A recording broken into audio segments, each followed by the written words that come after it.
حضرت ابو ذر غفاری رضی اللہ تعالی عنہ کا اسلام۔ حضرت ابو ذر غفاری رضی اللہ تعالی عنہ مشہور صحابی ہیں جو بعد میں بڑے زاہدوں اور بڑے علماء میں سے ہوئے۔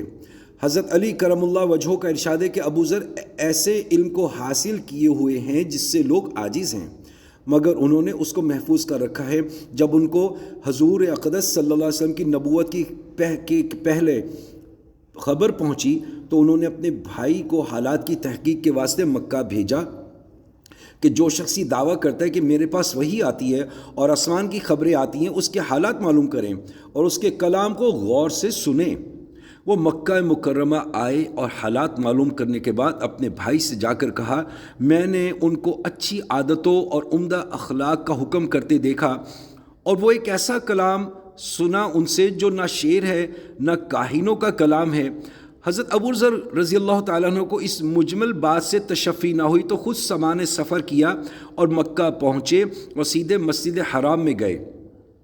حضور صلی اللہ علیہ وسلم کو پہچانتے نہیں تھے اور کسی سے پوچھنا مصلحت کے خلاف سمجھا۔ شام تک اسی حال میں رہے۔ شام کو حضرت علی کرم اللہ وجہہ نے دیکھا کہ ایک پردیسی مسافر ہے۔ مسافروں کی، غریبوں کی، پردیسیوں کی خبر گیری اور ان کی ضرورتوں کا پورا کرنا ان حضرات کی گھٹی میں پڑا ہوا تھا، اس لیے ان کو اپنے گھر لے آئے، میزبانی فرمائی، لیکن اس کے پوچھنے کی کوئی ضرورت نہ سمجھی کہ کون ہو، کیوں آئے ہو۔ مسافر نے بھی کچھ ظاہر نہ کیا۔ صبح کو پھر مسجد میں آ گئے اور اسی میں دن گزرا کہ خود پتہ نہ چلا اور نہ دریافت کیا کسی سے۔ غالباً اس کی وجہ یہ ہوگی کہ حضور صلی اللہ علیہ وسلم کے ساتھ دشمنی کے قصے بہت مشہور تھے۔ آپ کو اور آپ کے ملنے والوں کو ہر طرح کی تکلیفیں دی جاتی تھیں۔ ان کو خیال ہوا کہ صحیح حال معلوم نہیں ہوگا اور بدگمانی کی وجہ سے مفت کی تکلیف علیحدہ رہی۔ دوسرے دن شام کو بھی حضرت علی رضی اللہ تعالیٰ عنہ کو خیال ہوا کہ پردیسی مسافر ہے، بظاہر جس غرض کے لیے آیا ہے وہ پوری نہیں ہوئی، اس لیے پھر اپنے گھر لے گئے اور رات کو کھانا کھلایا، سلایا، مگر پوچھنے کی اس رات بھی نوبت نہ آئی۔ تیسری رات کو پھر یہی صورت ہوئی تو حضرت علی رضی اللہ تعالیٰ عنہ نے دریافت کیا، تم کس کام سے آئے ہو، کیا غرض ہے؟ تو حضرت ابو ذر رضی اللہ تعالیٰ عنہ نے اول ان کو قسم اور عہد و پیمان دیے اور اس بات کے کہ وہ صحیح بتائیں، اس کے بعد اپنی غرض بتلائی۔ حضرت علی کرم اللہ وجہہ نے فرمایا کہ وہ بے شک اللہ کے رسول ہیں اور صبح کو جب میں جاؤں تو تم میرے ساتھ چلنا، میں وہاں تک پہنچا دوں گا، لیکن مخالفت کا زور کا اندیشہ ہو تو میں پیشاب کرنے لگوں گا یا اپنا جوتا سیدھا کرنے لگوں گا، تم سیدھے چلنا، میرے ساتھ ٹھہرنا نہیں، اس کی وجہ سے تمہارا میرے ساتھ ہونا معلوم نہ ہو۔ چنانچہ صبح کو حضرت علی کرم اللہ وجہہ کے پیچھے حضور صلی اللہ علیہ وسلم کی خدمت میں حضرت ابو ذر غفاری رضی اللہ تعالیٰ عنہ پہنچے، وہاں جا کر بات چیت ہوئی، اسی وقت مسلمان ہو گئے۔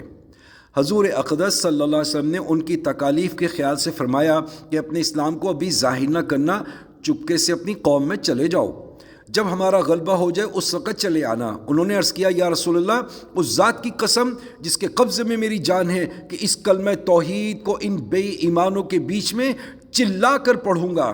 چنانچہ اسی وقت مسجد حرام تشریف لے گئے اور بلند آواز سے فرمایا، اشہد ان لا الہ الا اللہ و اشہد ان محمد رسول اللہ۔ پھر کیا تھا، چاروں طرف سے لوگ اٹھے اور اس قدر مارا کہ زخمی کر دیا، مرنے کے قریب ہو گئے۔ حضور صلی اللہ علیہ وسلم کے چچا حضرت عباس رضی اللہ تعالیٰ عنہ جو اس وقت تک مسلمان بھی نہیں ہوئے تھے، ان کے اوپر بچانے کے لیے لیٹ گئے اور لوگوں سے کہا، کیا ظلم کرتے ہو، یہ شخص قبیلہ غفار کا ہے اور یہ قبیلہ ملک و شام کے راستے میں پڑتا ہے، تمہاری تجارت وغیرہ سب ملک کے شام کے ساتھ ہے، اگر یہ مر گیا تو شام کا آنا جانا بند ہو جائے گا۔ اس پر ان لوگوں کو بھی خیال ہوا کہ ملک شام سے ساری ضرورتیں پوری ہوتی ہیں، وہاں کا راستہ بند ہو جانا تو بڑی مصیبت ہے، اس لیے ان کو چھوڑ دیا۔ دوسرے دن پھر اسی طرح انہوں نے جا کر بآواز بلند کلمہ پڑھا اور لوگ اس کلمے کی سننے کی تاب نہ لا سکتے تھے، اس لیے ان پر ٹوٹ پڑے۔ دوسرے دن بھی حضرت عباس نے اسی طرح ان کو سمجھا کر ہٹایا کہ یہ تمہاری تجارت کا راستہ بند کر دے گا۔ فائدہ،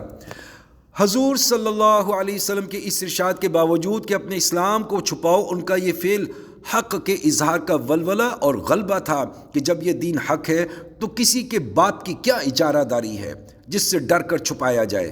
اور حضور صلی اللہ علیہ وسلم کا منع فرمانا شفقت کی وجہ سے تھا کہ ممکن ہے تکالیف کا تحمل نہ ہو،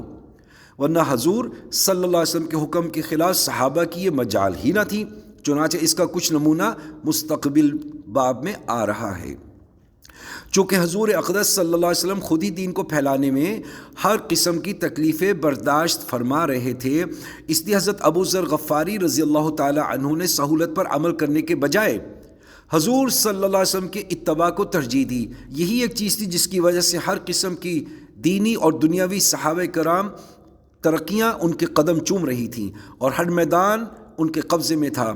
کہ جو شخص بھی ایک مرتبہ کلمہ شہادت پڑھ کر اسلام کے جھنڈے کے نیچے آ جاتا تھا، بڑی سے بڑی قوت بھی اس کو روک نہ سکتی تھی، اور نہ بڑے سے بڑا ظالم اس کی دین کی اشاعت سے ان کو ہٹا سکتا تھا۔